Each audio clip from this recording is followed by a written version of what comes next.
Hi hello dear friends, എല്ലാവർക്കും നമസ്കാരം. നമ്മളുടെ പുതിയൊരു വീഡിയോയിലേക്ക് എല്ലാവർക്കും സ്വാഗതം. അപ്പോൾ ഇന്ന് നമ്മൾ തയ്യാറാക്കാൻ പോകുന്നത് ചക്ക വേവിച്ചതിൻ്റെ റെസിപ്പിയാട്ടോ. അപ്പം ഇവിടെ നമ്മൾ പ്രവാസികളായിട്ട് ജീവിക്കുമ്പോഴാണ് ഈ ചക്കയുടെയും കപ്പയുടെയും ഒക്കെ മാഹാത്മ്യം നമ്മൾ മനസ്സിലാക്കുന്നത്. കാരണം വെച്ചാൽ കഴിക്കണമെന്ന് ആഗ്രഹം ഉണ്ടെങ്കിലും നല്ല വിലയായിരിക്കും. അപ്പം അത് വാങ്ങിച്ച് കഴിക്കുക എന്ന് പറയുന്നത് നല്ല ഒരു ഡിഫിക്കൽട്ടായിട്ടുള്ള ഒരു കാര്യം തന്നെയാണ്. അപ്പോൾ ഇതെന്ന് പറഞ്ഞു കഴിഞ്ഞാൽ ഫ്രോസണായിട്ട് കിട്ടിയ കപ്പയല്ല, ചക്കയാണ് കേട്ടോ.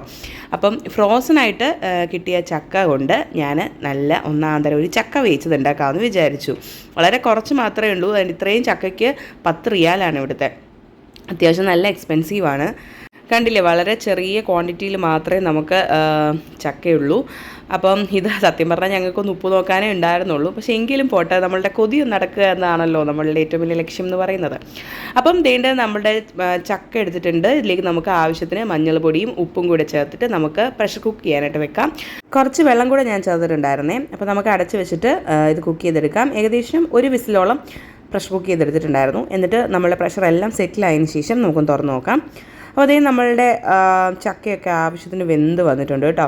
ഇനി നമുക്ക് ഇതിലേക്ക് അരപ്പിന് കുറച്ച് തേങ്ങ, വെളുത്തുള്ളി, കുഞ്ഞുള്ളി, മഞ്ഞൾപ്പൊടി, കുറച്ച് ഉപ്പ്, മുളക്, പിന്നെ ജീരകം, ഇത്രയും സാധനം നമുക്ക് മിക്സിയിലിട്ട് ഒന്ന് ഒതുക്കിയെടുക്കാം. അതിനുശേഷം നമ്മളുടെ വെന്ത ചക്കയിലോട്ട് നമുക്ക് ഈ അരപ്പും കൂടെ ഒന്ന് ചേർത്ത് കൊടുക്കാം.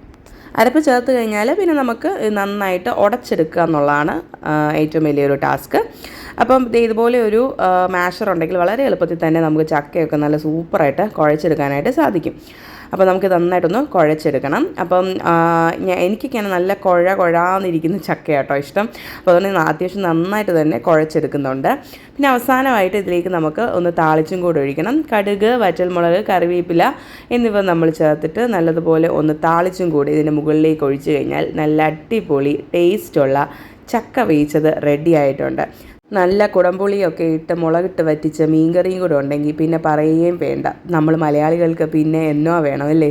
കപ്പ വേവിച്ചതിനെക്കാട്ടിലും എനിക്ക് ഒരല്പം കൂടി ഇഷ്ടം കൂടുതൽ ഈ ചക്ക വേവിച്ചത് തന്നെയാണ്. നിങ്ങൾക്ക് എന്താണ് ഇഷ്ടം എന്നുള്ളത് കമൻറ്റ് ബോക്സിലൊന്ന് അറിയിച്ചേക്കണേ. അപ്പോൾ ഇത്രയേ ഉള്ളൂ, ഞങ്ങളുടെ നാട്ടിലൊക്കെ തയ്യാറാക്കുന്ന നല്ല അടിപൊളി ഒരു ചക്ക വേവിച്ചത് ഇവിടെ റെഡിയായി കഴിച്ചിട്ടുണ്ട്. ട്രൈ ചെയ്തിട്ടില്ലെങ്കിൽ ട്രൈ ചെയ്ത് നോക്കാം കേട്ടോ. സൂപ്പർ സാധനമാണ്. വീഡിയോ കണ്ടിട്ട് ഇഷ്ടപ്പെടുവാണെങ്കിൽ ലൈക്ക് ചെയ്യാൻ മറക്കരുതേ. അതുപോലെ തന്നെ ചാനൽ സബ്സ്ക്രൈബ് ചെയ്ത് നമ്മളോട് കൂട്ടുകൂടാനും മറന്നു പോകരുതേ. അപ്പം നല്ലൊരു വീഡിയോയുമായിട്ട് ഉടനെ കാണുന്നിടം വരെ ബൈ ബൈ.